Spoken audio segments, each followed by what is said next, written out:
Olá, a TV Folha começa agora mais um programa de entrevistas com os pré-candidatos à presidência da República. O nosso entrevistado de hoje é o Ciro Gomes, ele tem 60 anos, é advogado e professor universitário.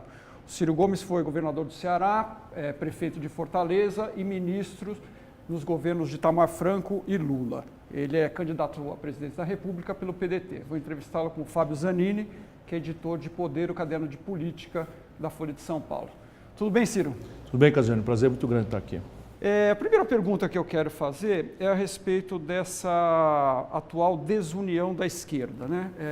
Você é um candidato que aparece bem posicionado nas pesquisas, embora teria muito mais chances se tivesse uma união das forças nesse campo, né? O ex-presidente Lula, que é o líder aí na pesquisa do Datafolha, ele está preso, não deve ser candidato à presidência e o PT está relutando, inclusive tem uma declaração hoje da presidente do partido, dizendo que nem com reza brava o PT apoiará uma candidatura sua. Como é que você vê essa desunião, já que você tem um candidato bem à direita, né, líder nas pesquisas hoje, a esquerda fragmentada aí na outra ponta? Esse talvez seja o começo da explicação. O que está acontecendo no Brasil de hoje? Nós temos que ter muita paciência, muito respeito com esse tempo do PT, todos nós. Não é? Mas o que está acontecendo no Brasil hoje é que o que está em discussão não parece ser aquilo que interessa mesmo, a sorte do Brasil e a possibilidade dessa agenda antipovo, antipobre, antinacional, ser legitimada por voto. Isso é o que deveria nos comover e, portanto, seria o grande cimento da nossa unidade ou de um mínimo de cuidado ao explicitarmos nossas diferenças. Entretanto, como está dado meio que de barato na cabeça de muitos da nossa turma, de que essa gente da direita, do Temer, do PSDB, vai perder as eleições, desloca-se a preocupação do Brasil para quem vai comandar, quem vai ter a hegemonia do processo. E esse é o grande e velho vício da esquerda antiga do Brasil e do mundo. Por isso que há irônicas afirmações, por exemplo, que a esquerda só se une na cadeia. De minha parte, como eu sei o tamanho do buraco, a complexidade do Brasil depois da eleição, como eu sei dos interesses estratégicos em jogo, na desnacionalização da economia, na construção de um passivo impagável, se nós começarmos a entregar nossa plataforma de infraestrutura para o capital estrangeiro, e aqui não é patriotada nem nada, simplesmente não temos como pagar isso, não é? Com um nível grave de endividamento das famílias brasileiras, que é uma conta de 60 milhões de pessoas que estão com o nome negativado no SPC e no Serasa. Enquanto o governo propagandeia que a economia vai crescer, eu estou dizendo que é impossível. As empresas privadas brasileiras estão com um débito de 2 trilhões de reais, 600 bilhões de reais dos quais a caminho acelerado de contabilizar como crédito de recuperação duvidosa. 62 mil homicídios nos últimos 12 meses no Brasil. Então a minha cabeça é ligada nessa agenda. Portanto, eu vou ter paciência, respeito, compreendo o drama pelo qual o PT está passando. Tenho pena de ver uma pessoa com a responsabilidade da presidenta nacional do PT dizer uma coisa dessa, o pior do que isso, pensar. Só para você ter uma ideia de como isso é de dar pena, o PDT, o meu partido, portanto eu, estou apoiando 4 dos 5 principais candidatos a governador do PT. Quer dizer, quando ela pede nem com reza brava, o senhor vai continuar rezando, mesmo assim? O senhor vai continuar buscando o PT? A minha crença comovida é de que a população brasileira não é um eleitorado de cabresto, nem meu, nem de ninguém. Então, a minha questão é, com todo o respeito ao tempo do PT, ao trauma do PT, às dificuldades do PT, eu vou tocar o bonde. Vou tentar propor, já com muita explicitude, quais são os caminhos para superar o desemprego. Vou me agarrar com essa agenda de reindustrialização do país. Vou tentar fazer uma aposta num novo desenho de segurança pública moderno, que não seja aparato, essa violência de polícia estar disparando tiro perdido para todo lado, enquanto o narcotráfico recruta os nossos jovens pagando 100, 150 reais de diária para um garoto que vai distribuir droga, adquirindo uma renda que a família dele não vai ter. Agora, o senhor acha que essa resistência do PT ao seu nome é apenas uma questão de projeto de poder e de política ou é uma questão programática? Quer dizer, o senhor diria que a sua agenda e o seu programa está em que medida alinhado ao do PT? repare bem, nós estamos falando do difuso amor aos pobres e do amor difuso e impraticado ao Brasil e às nossas questões nacionais, afinidade absoluta. Porém, o fato é que o Brasil está se desindustrializando desde sempre, dos anos 80 para cá. E é simples, é um número, não estou falando mal de ninguém. Em 1980, 1/3 da produção brasileira era extraída da indústria. E a indústria brasileira era a soma da China, da Coreia do Sul, da Malásia, de Singapura e do Vietnã, e ainda sobrava um tanto. Hoje, a China é sozinha 6,5 vezes o Brasil. Ou seja, nós estamos nos desindustrializando como nenhum país do mundo. E por isso nós temos 13 milhões e 700 mil pessoas desempregadas. 37 milhões e 400 mil brasileiros empurrados para a informalidade, sem nenhuma proteção da carteira assinada, sem nenhuma proteção do futuro de previdência social, e nós discutindo uma agenda de reforma que simplesmente mais da metade da população está fora da economia formal. Não existe essa reforma, percebe? Então, isto é o que me comove, e faz muito tempo que a burocracia do PT deixou de pensar sobre essas questões. Agora, Ciro, você falou, aí citou o termo patriotada, etc. Agora, muitas pessoas, os seus críticos, veem como uma plataforma intervencionista a sua plataforma de governo. Por exemplo, o Nelson Marconi, que é um dos coordenadores aí econômicos da sua campanha, chegou a afirmar, e você também falou isso, que o dólar deveria estar mais alto, R$ 3,80, R$ 4,00. Isso numa campanha eleitoral, quer dizer, isso pode levar o mercado a já dar esse overshoot no dólar, por exemplo.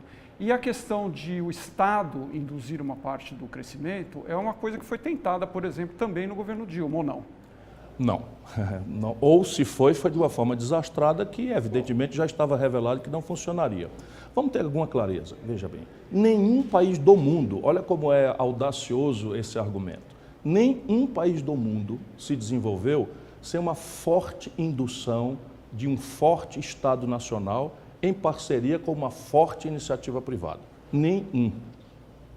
Aí você pode ver, a institucionalidade chinesa descobriu isso e aí introduziu a empresa privada dentro do dirigismo, do estatismo comunista e tal, dos fatores de produção. A América do Norte, desde sempre, por encomenda militar, ou a pretexto de defesa, ou a pretexto de corrida aeroespacial, faz a pujança do domínio tecnológico e faz essa extensão rapidamente para a indústria civil. Nasceu daí a internet, nasceu o celular, só para dar 2 exemplos muito práticos que o mundo inteiro está consumindo a partir de uma compra governamental que os americanos financiaram com pesados dinheiros do Estado. E assim a Europa, não é? O Brasil também, quando saiu do nada, de uma economia rural de subsistência ou dos seus excedentes na monocultura da cana-de-açúcar lá para cima e do café aqui para baixo, o Brasil virou a 15ª economia industrial do mundo, não foi pelo laissez-faire, pelo espontaneísmo individual do mercado. Parênteses, eu sei que a iniciativa privada é uma ferramenta indispensável para explicar o progresso humano, mas ela sozinha não é capaz de fazer desenvolvimento. Por isso que eu advogo, aí taxa de câmbio. O que eu estou dizendo, e às vezes haverá muita incompreensão, muita intriga, você conhece o ambiente da política como é, né? O Nelson Marconi é um professor da Fundação Getúlio Vargas, brilhante, e ele está, evidentemente, não precisa que eu o diga, ele é autorizado por si mesmo a dar a opinião que quiser e bem entender, sem violar nada das suas convicções. Entretanto, o meu programa será escrito, justo para não permitir fofoca, futrica nem intriga. No meu caso, o que vai estar claro lá não é uma taxa de câmbio, vai estar claro lá que o Brasil vai sair de uma taxa de câmbio estimulante do consumismo insustentável e que tem quebrado o Brasil ciclicamente para uma taxa de câmbio estimulante da formação bruta de capital, ou seja, da formação de capital e da competitividade das empresas nacionais brasileiras que estão quebrando. Agora, como é que você faria isso de uma forma diferente do que foi tentado, por exemplo, no governo Dilma, sendo que a premissa que nós temos hoje é um Estado quebrado, né? A gente sabe que tem aí 250 bilhões por ano que nós precisamos... A inteligência da sua pergunta já autoriza a me dar a resposta. A Dilma fez isso entendendo errado a razão pela qual o Brasil estava indo para o brejo na mão dela. Porque em 2008, quando aconteceu a crise internacional, o reflexo dela, que o Lula chamou de marolinha, o reflexo dela para o Brasil foi uma especulativa e brutal retração de crédito. Então, como é que o Lula reage a isso? Mete contraciclicamente o Banco do Brasil, a Caixa Econômica, o BNDES, e faz renúncia fiscal. Então, isto esconjura e atenua dramaticamente o primeiro momento da crise internacional no Brasil. Só que com a Dilma já não é mais essa questão. O que acontece com a Dilma? O preço do minério de ferro cai de $190 a tonelada para 38, o preço do barril de petróleo cai de $110 quando ela toma posse para 30, E o Brasil desfinanciou seu balanço de pagamentos. Aí ela sai fazendo renúncia fiscal na base de bilhões de reais, quando o problema brasileiro agora era de matriz externa. E aí deu do que deu, quebrou o país, né? Desvalorizou a moeda e chama para resolver essa equação absolutamente ruinosa um quinto nível do rentismo, do baronato plutocrata rentista brasileiro, que é o nosso amigo Levi. Experiência anterior quebrou o estado do Rio de Janeiro. Essa é a questão. O que eu estou propondo é outra coisa. Eu estou propondo entrar estruturalmente numa dinâmica de formação, de elevação do nível de formação de capital nacional, por um desenho previdenciário moderno, por um desenho tributário moderno que diminua os impostos sobre a população mais pobre e sobre a pequena classe média e aumente os impostos sobre os ricos, o oposto do que a Dilma fez. Percebe? Fazer uma aposta estratégica em infraestrutura. Você tem, por exemplo, está pronto o primeiro exemplo. Em 10 anos, gastando 300 bilhões de reais, o Brasil faz 100% das obras de transporte de massa, urbano, metrôs, de todos os projetos que existem em todas as capitais do Brasil. Isto não é um objetivo praticável no Brasil? Se não é, vamos fazer o quê? Em 15? Vamos fazer, enfim, 20? Mas o Brasil, o fato é que começa o metrô, começa o metrô, começa o metrô, e milhões de brasileiros desempregados. Só para dar um exemplo prático. Ministro, o senhor mexeria nos pilares da política econômica consagrados há 20 anos, o famoso tripé, meta de inflação, câmbio flutuante, superávit primário? Sem dúvida. O senhor dinamitaria esse tripé? O que o senhor faria? Sim. Por quê? Porque isto foi introduzido numa madrugada, às pressas, num Banco Central paralelo e particular, feito pelo Fernando Henrique e o Armínio Fraga. Poucos brasileiros sabem, como eu sei, detalhes disso. Conte-nos. Não, o detalhe é que o Fernando Henrique, numa certa madrugada, véspera da desvalorização do real, que o desmoralizou e nunca mais o PSDB ganhou nenhuma eleição nacional, isso a gente precisa ter clareza, nunca mais o PSDB ganhou nenhuma eleição nacional. Percebe? E a razão é esta aqui. Então ele diz para o Chico Lopes que vai manter a banda diagonal endógena, que diabo é isso, deve estar perguntando o espectador. Esse neologismo, né? Só para fazer a caricatura, o Chico Lopes, enganado pelo Fernando Henrique, passa essa informação privilegiada, vende de forma corrupta para o Marc e Fonte Sindan, e o Marc e Fonte Sindan, Banco do Brasil e Caixa Econômica são os únicos bancos que erram na taxa de câmbio. Enquanto a rede privada inteira, esse foi o maior escândalo da vida brasileira. Até hoje o Ministério Público não fez nada, nem a Justiça, nem a imprensa, ninguém denunciou. O país perdeu 16 bilhões de dólares numa noite, porque estranhamente todo o sistema financeiro privado acertou na mosca que o câmbio ia se desvalorizar. E aí repare, o Armínio faz isso na emergência, mas faz dizendo, a gente vai introduzir uma novidade teórica que chama Core Inflation, quer dizer que na verdade Inflation Target, falando em inglês aqui. Inflação. Aí nós traduzimos para meta de inflação. Só que lá fora, na literatura, isso funciona como um conceito de core inflation, ou seja, você pega o núcleo, coração da inflação, que são os preços livres. E o Brasil tem uma economia hiperindexada, que aliás é outra coisa que eu vou fazer, uma brutal e generalizada desindexação da economia brasileira, não é? Para acabar com essa história de passar Mas a inflação... o câmbio flutuante atual, o câmbio deve ser flutuante. Teria que haver Por intervenções. quê? Porque o câmbio é um preço relativo, só que o mundo inteiro suja, essa é uma expressão que o mercado... E o Brasil tem sujado na direção oposta. Então, o câmbio é livre, o câmbio é flutuante. Porém, a atenção ao interesse estratégico nacional, nós atuaremos para que a caixa de câmbio seja estimulante da competitividade sistêmica do Brasil. Se não, veja bem, a gente alimenta a ilusão de sair de São Paulo para Miami é mais barato do que sair de São Paulo para Fortaleza. Todo mundo sabe que Fortaleza é melhor do que Miami, não é? E é porque é mais barato. E aí, muito bom, todo mundo vai para Miami e o país de 6 em 6 anos quebra. De 10 em 10 anos quebra. Por quê? Porque nós não geramos os dólares suficientes para pagar essa conta. E isso é um desequilíbrio estratégico que nós temos que pôr em debate para fazer a população brasileira. O povão já sabe, fazer a elite brasileira aprender que só o que gera riqueza é trabalho, parcimônia, emprego, poupança, né? Confiança no futuro, trabalho, isso é o que nós temos que fazer. Segundo, você vai ter superávit primário? Tem que ter. E aí eu peço para ser julgado pelo chamado mercado, essa entidade fantasmagórica que se atribui poder de vida e de morte sobre a democracia, eu peço para ser julgado pela minha prática. Repare, você acabou de fazer um resumo da minha biografia. Eu fui governador do 8º Estado brasileiro, prefeito da quinta maior cidade brasileira, ministro da Fazenda, comandei a economia do Brasil. Vá ver qual a minha história de déficit. Nem um dia de déficit. Sabe quantos políticos brasileiros podem dizer isso na televisão? Eu. E mais nenhum. Nem um dia. Ministro da Fazenda do Brasil. Vá no Google e veja qual foi o maior superávit primário da história do Brasil. Ciro Gomes, ministro da Fazenda, 5,17% do PIB. Ciro, deixa eu te fazer uma pergunta. No Ceará, só completando, eu fui ao mercado e entesourei, comprei, com 20 anos de antecedência, 100% da dívida imobiliária do Ceará. Sabe o que é? É o seguinte, a dívida ia vencer dali 20 anos. Mas como eu tinha uma saúde fiscal muito grande, não fazia sentido, só porque não era eu que ia pagar, que o meu Estado ficasse vulnerável à dívida. Fui ao mercado, comprei a dívida e guardei no Tesouro para tempos ruins.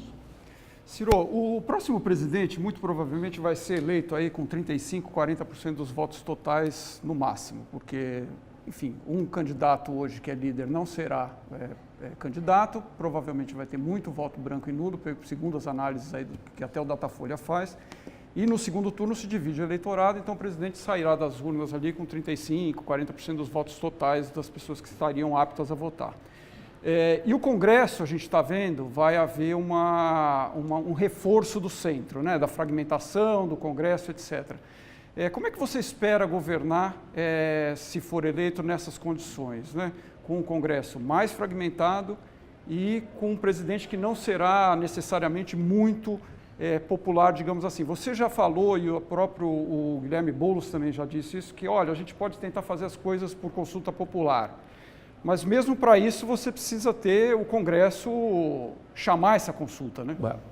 Volto a chamar a minha vivência, a minha experiência. Eu fui deputado de oposição, deputado líder de governo, deputado federal mais votado do Brasil, prefeito, lidei com vereador, governador, lidei com deputados, senadores, ministro, lidei com deputados, senadores, enfim. Desta minha vivência e mais um certo esforço de estudar, porque eu estou sentindo a minha responsabilidade crescer, eu estou propondo 4 providências que atenuariam em uma desfaz a lógica de impasse que não depende do fulano, do beltrano, nem da circunstância. É que nós temos um sistema presidencialista copiado dos norte-americanos sem ter a realidade americana. Isso está dado, porque nosso povo preferiu assim, foi um plebiscito, contra a minha opinião, mas está dado. Qual é a lógica de impasse? Nós temos um órgão que é encarregado de fazer as regras, mas não tem nenhuma responsabilidade com a sustentabilidade dessas regras. Então, a tendência natural de um Congresso, deixado solto, sem pressão popular, sem liderança, é diminuir imposto e aumentar a despesa. Então, isto não depende, para ninguém achar que é a minha inabilidade, a minha capacidade de diálogo, isso não depende de habilidade, é uma lógica institucionalmente de impasse. Como é que a história brasileira tem feito atenuar essa lógica de impasse? Primeiro, os candidatos que propuseram antes da eleição, para além da sua exuberante personalidade, que é o viés caudilhesco, populista, que é latino-americano, a gente censura, mas que está entre nós de forma muito pesada. Olha as coisas que estão acontecendo no Brasil. Então, evitar o deixa que eu chuto e propor. Propor as ideias, levar pancada por elas, sejam elas criticadas e dizer a que senhor você quer servir. Se você escapa, o hiato diminui muito, porque é você e a sua ideia. Então, diminui muito. Segundo, desde o general Dutra, que foi eleito em 45, até hoje, todos os presidentes se elegeram com minoria no Congresso. Portanto, isso é da inerência histórica brasileira. Todos, sem exceção de nenhum.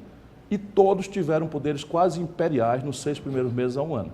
O exemplo mais caricato e chocante é o Collor, né, que se elegeu com nada, fez o sequestro da poupança do povo, o Congresso disse amém, o Judiciário disse amém, e até hoje está aí a aberração feita, e pronto, consumada.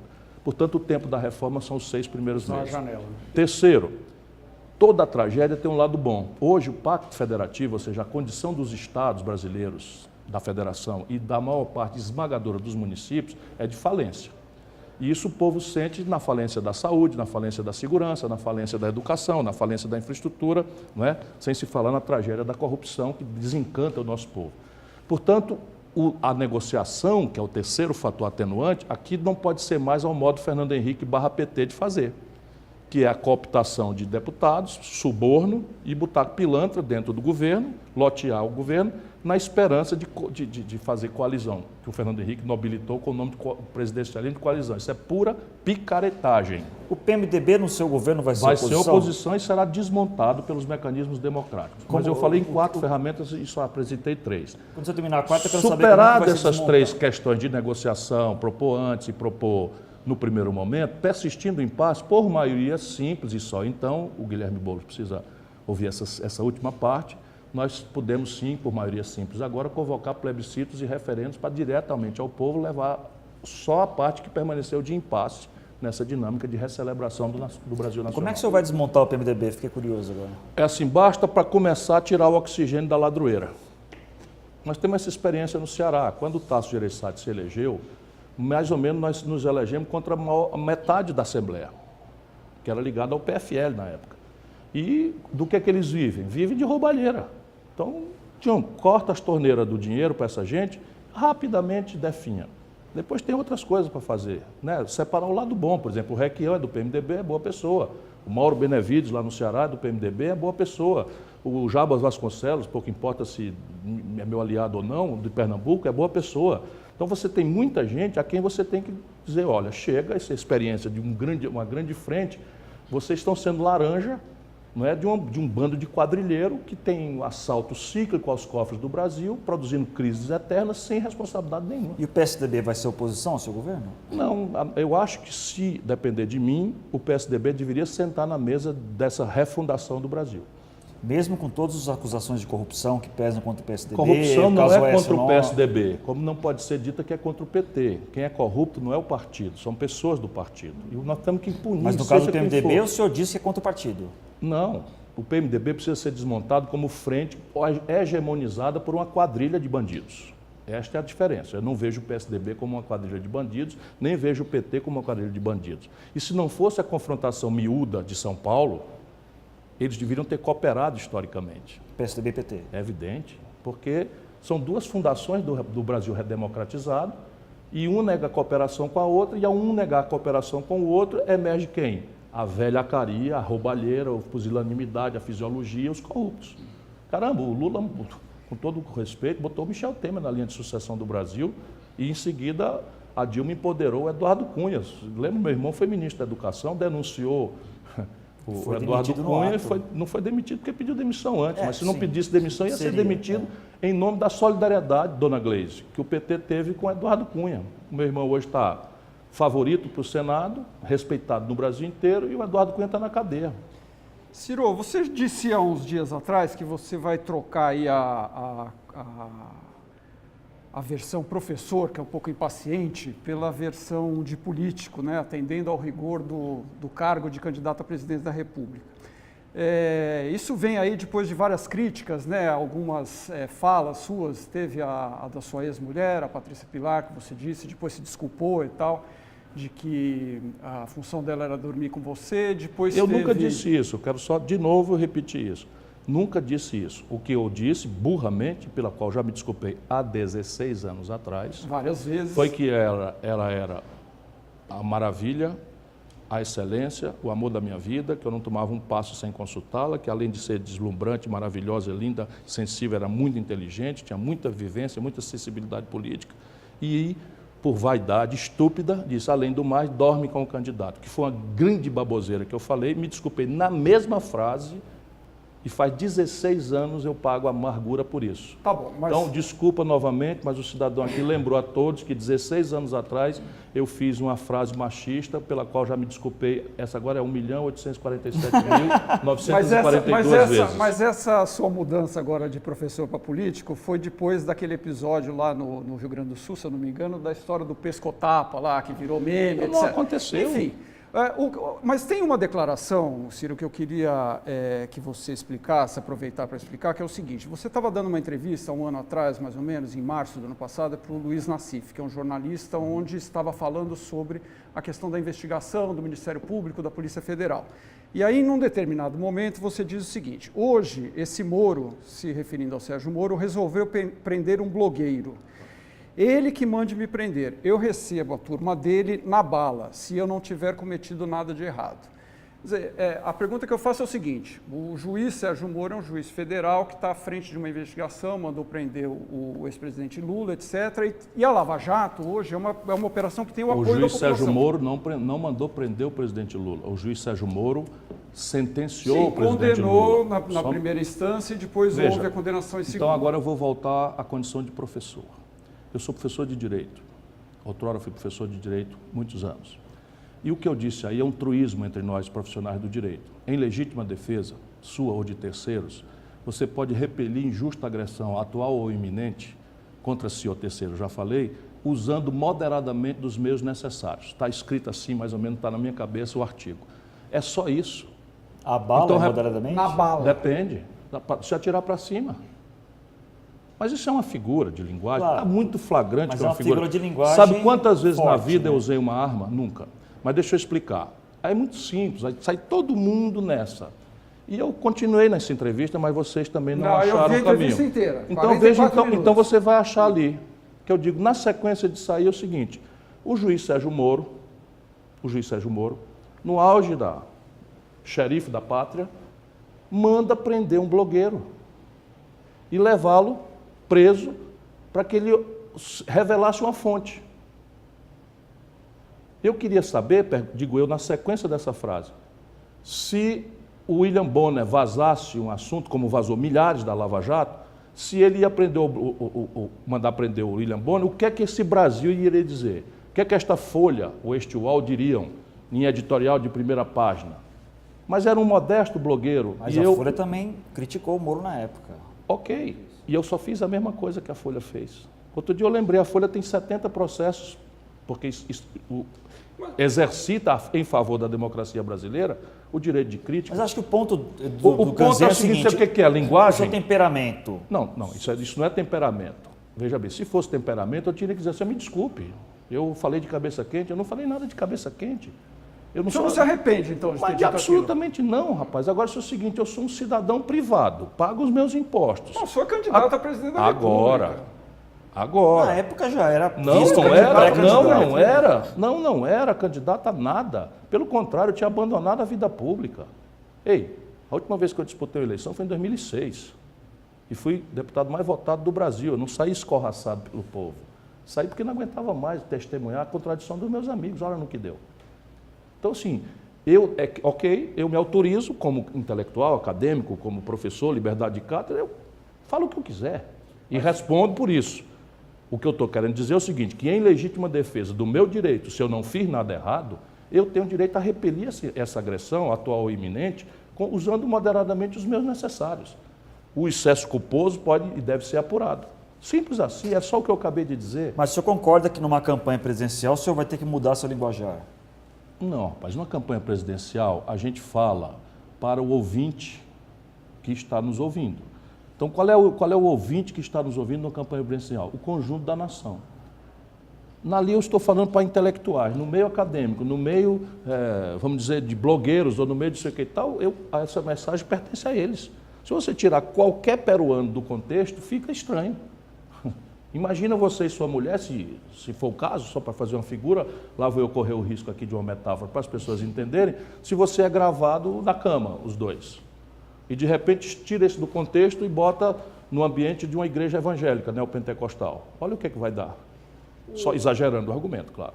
Ciro, além da declaração da Gleisi Hoffmann de hoje, que ela falou que nem com reza brava o PT apoiaria, o PT está sugerindo o seguinte, que os candidatos da centro-esquerda prometam, se eleitos, fazer um indulto ao presidente Lula. O Guilherme Boulos, do PSOL, já disse que fará, para que ele possa vir, talvez se candidatar em 2022. Você encamparia essa promessa ou não?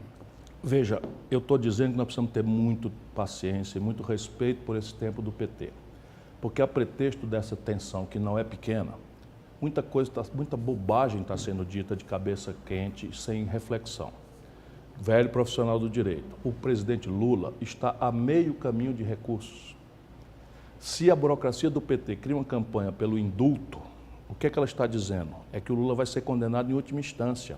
Isso nega a estratégia dos advogados do Lula, que querem que o STJ corrija uma injustiça, e eu acho que há caminhos para o STJ corrigir. A sentença contra o Lula é injusta. É injusta, na minha opinião. A prova é frágil. Há um conjunto indiciário constrangedor? Há. Mas é a primeira vez que eu vejo um procedimento desta natureza estabelecer uma pena de 12 anos por um conjunto indiciário de apropriação indébita, enfim, sem o elemento de dolo afirmado.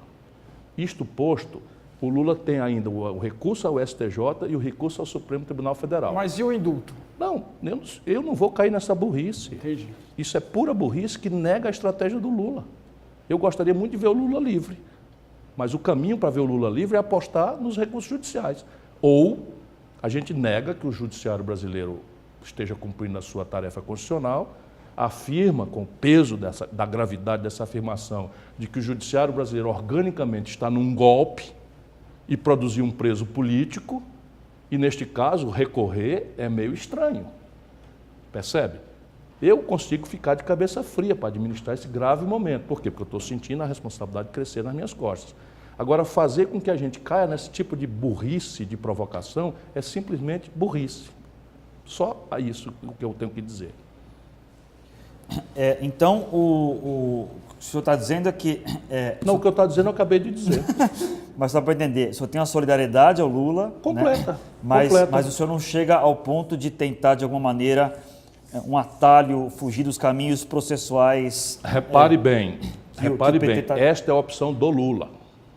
Provavelmente ele amadureceu essa opção lá dentro do sindicato, na véspera de cumprir o mandado de prisão. Porque e inclusive já paguei também, você podia ter levantado isso. Quando o Lula foi constrangido ilegalmente pelo Sérgio Moro, aí dá um depoimento, preso. Condução coercitiva. Isso é preso. Condução coercitiva é um nomão para o cara ir preso. Né? E constrangido na liberdade de ir e vir, depor, e no Brasil não tem precedente. A condução coercitiva só cabe, o Supremo já corrigiu essa aberração, se o cidadão chamado, marcado dia e hora, não vai. Não aconteceu nenhuma vez. Todo mundo tem ódio do Lula, mas a gente vai deixando acontecer, daqui a pouco acontece com a gente. Só um minuto. Naquela data, eu também fiz uma frase muito forte. Diz, olha aqui, ou nós aceitamos que há um judiciário e os caminhos de correção são esses, que é a minha convicção, da minha formação, ou a gente nega isso, faz uma comissão de juristas, e eu me voluntario para integrar essa comissão de juristas, e se essa comissão entender que o Lula está sendo arbitrariamente preso, a saída não é recorrer, a saída é homiziá-lo no embaixado. Levei porrada de todo lado por causa disso. Mas isso é um silogismo, eu não estava defendendo sequestrar o Lula, como esses tarados da direita fascista brasileira chegaram a dizer. Eu estava dizendo que há uma esquizofrenia nisso. Das duas, ou eu recorro, o que premicialmente quer dizer, eu reconheço o Estado de Direito Democrático, afirmo que o judiciário é a ele que cabe a última palavra, ou eu nego esse itinerário, afirmo que o judiciário organicamente está num golpe e o caminho é outro. Mas, Ciro, aí eu vou acampar na porta do juiz que vai julgar o recurso da véspera e tome discurso esculhambando os juízes. Sabe, eu, como velho advogado, eu orientaria o meu cliente. E a esculhambação da Globo, o que o senhor acha? Do quê? A esculhambação em cima da Globo, que o PT fala que é culpa da Rede Globo. O jornalismo da Globo é deplorável mesmo. Assim, o jornalismo da Globo é deplorável mesmo. O senhor acha que o Jornal Nacional tem parte da culpa nessa prisão do Lula? Não, culpa não. Conceito responsabilidade. Meio não, acho que não. Digitais? Acho que não. Do Bono. E a responsabilidade adicional é dos poderes. Acho que o judiciário brasileiro, como dizia já o velho Rui, é o poder que mais tem faltado à República. Tem até melhorado bastante recentemente, mas é muito estranho para uma parte grande da opinião pública brasileira, entre a qual eu me incluo, porque que tantas e tão exuberantes evidências de corrupção de cardeais do PSDB não dá em nada. Ciro, a gente está chegando ao final aqui, eu queria fazer uma última pergunta relacionada a isso. Não há também um pouco... A pergunta que eu faço é, você não está sendo um pouco seletivo nisso? Quando fala, tem cardeais do PSDB, o PMDB é um partido de políticos corruptos, etc. Agora, a condenação do Lula é injusta. Sendo que tem duas condenações, primeira e segunda instância, tem delações do ex-ministro Palocci agora, sim, envolvendo... A prisão do Palocci, na minha opinião, não é injusta, ele é réu confesso. Também já disse isso, a questão é que eu estou respondendo ao que vocês estão me perguntando. Não, a minha pergunta é se não há uma seleção do que julgar errado e, no caso do PT, dar uma aliviada, não, já que você também está precisando do apoio deles. Eu seguro as pontas para tentar ser honesto com o povo brasileiro. Às vezes sou mal compreendido, no curto prazo sou muito mal compreendido, mas o acumulado é que eu sou uma pessoa respeitada pelos meus desafetos, inclusive. Por exemplo, na crise do mensalão, muito petista valentão hoje afrouxou geral. Pergunta para o Lula quem é que estava lá, 7 da manhã, todo dia ajudando.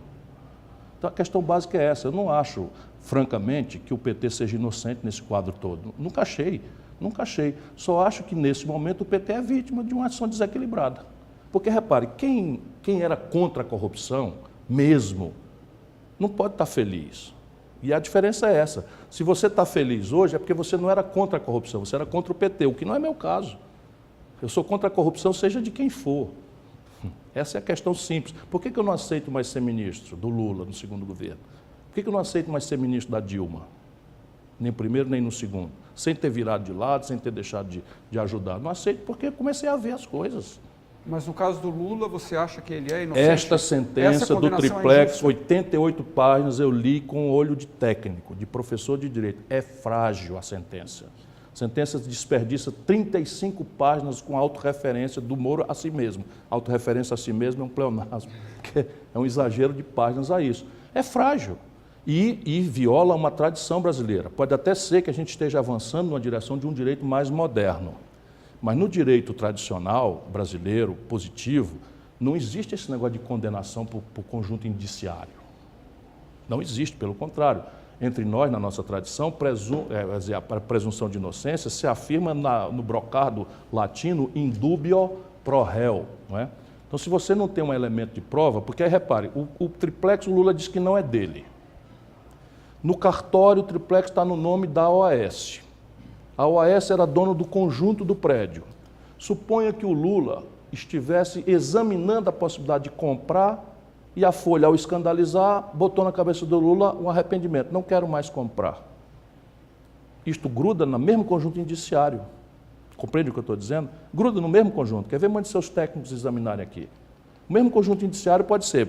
Não, o Lula comprou, estava escamoteando, era patrimônio escondido dele, o outro lá serviu de laranja para ele, portanto é ocultação de patrimônio, tal crime. Mas e a hipótese de que o Lula estava pensando em comprar? Explica que ele foi lá, explica que tinha papel sobre isso lá no apartamento dele, explica e tal, e que ao se escandalizar ele deu para trás e não comprou mais. E aí nós temos um constrangimento, um inocente na cadeia. Eu estou dizendo que ele é inocente? Não, quem diz não sou eu, é a justiça. Por isso que eu espero que os tribunais superiores reparem isso.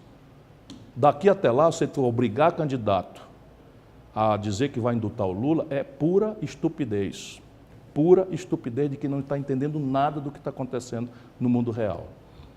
Muito bem, Ciro. Quero agradecer mais uma vez a sua presença aqui, desejar uma boa campanha, agradecer ao Zanini e obrigado. Até uma próxima.